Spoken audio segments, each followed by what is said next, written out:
Good afternoon. Greetings from Whitehall, Arkansas. My name's Stephen Lewis, and I'm here to bring my case for why Western civilization is still relevant today.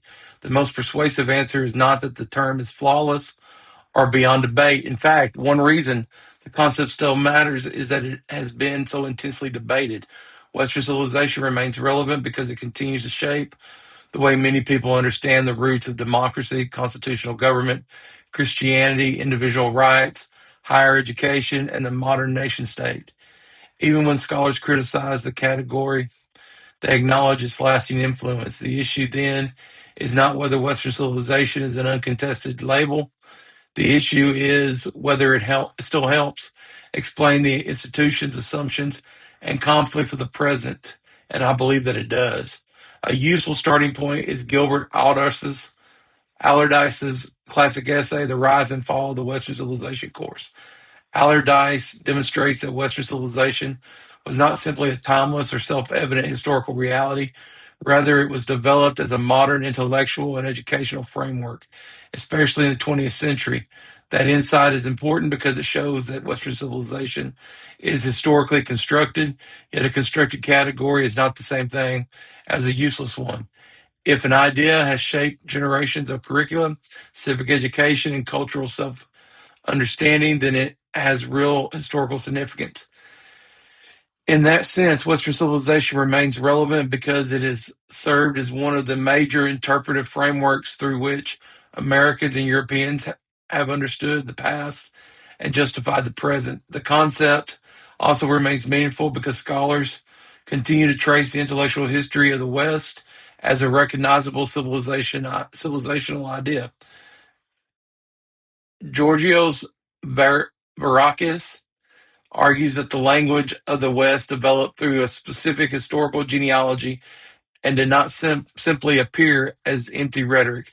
His work is helpful because it reminds us that the West became a way of naming a shared through though contested inheritance. That inheritance typically includes classical political thought, Roman law, Christianity, Renaissance, humanism, the scientific revolution, and Enlightenment ideas about liberty and reason. None of those developments belonged exclusively to one people in a pure or isolated form, but together they shaped a tradition that continues to influence public life.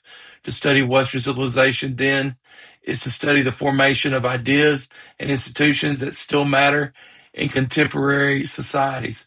Western civilization is also relevant because the political vocabulary of the present still relies on it. The Uses of the West, edited by Gunther Hellman and Benjamin Herborth, scholars show that the West remains active in discussions of international order, security, democracy, and alliance systems. Political leaders and commentators still speak of defending the West, preserving Western values, or responding to threats against the liberal order. Whether one agrees with that language or not, historians cannot ignore the fact that it remains influential. A concept that continues to organize geopolitical debates has not faded into irrelevance. Instead, it remains part of the way modern societies describe themselves and define their adversaries. That ongoing usage gives Western civilization a contemporary significance that is both intellectual and practical. At the same time, the strongest argument of the relevance of Western civilization today must take modern criticism seriously. Sebastian Conrad's historiographical work on Enlightenment history shows how older narratives often exaggerated Europe's uniqueness and ignored the extent of global exchange. This critique matters because it prevents historians from presenting Western civilization as a closed, superior, or self generated tradition. However, Conrad's argument does not require abandoning the category altogether. Rather, it encourages historians to replace Western developments within broader global interactions. Western civilization can still be studied, but it should be studied honestly with attention to colonialism, cross cultural borrowing, empire, and exclusion. In this sense, the concept remains relevant, not because it is above criticism, but because it can be revised into a more historically responsible framework. Another reason the concept matters today is that it appeals to Western civilization remain powerful in cultural and political identity. John Cerrone's work on civilization in European far-right discourse shows that references to Western or European civilization continue to shape arguments about belonging, migration, and national identity. This is important because it reveals that Western civilization is not merely a topic in old textbooks. It remains a living language in contemporary politics.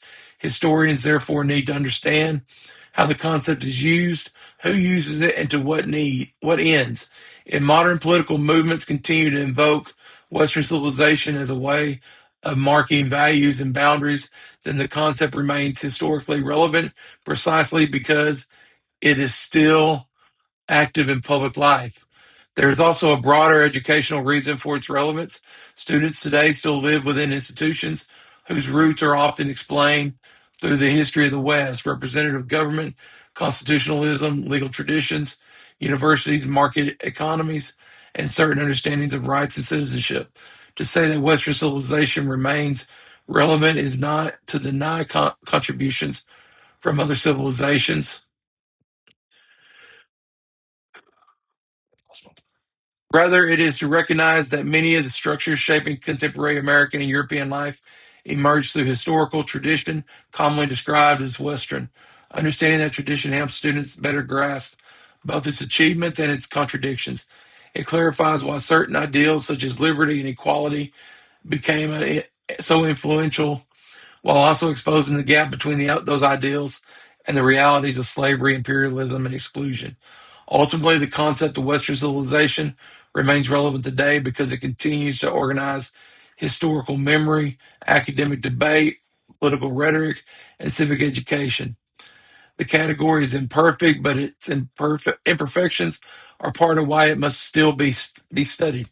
Historians do not need to defend an older triumphalist narrative to recognize its value. Instead, they can treat Western civilization as an enduring and contested framework, one that helps explain the development of modern institutions and the ongoing arguments surrounding identity, democracy, and global order. For that reason, Western civilization is relevant, not as a static myth, but as a powerful historical idea that continues to shape the modern world.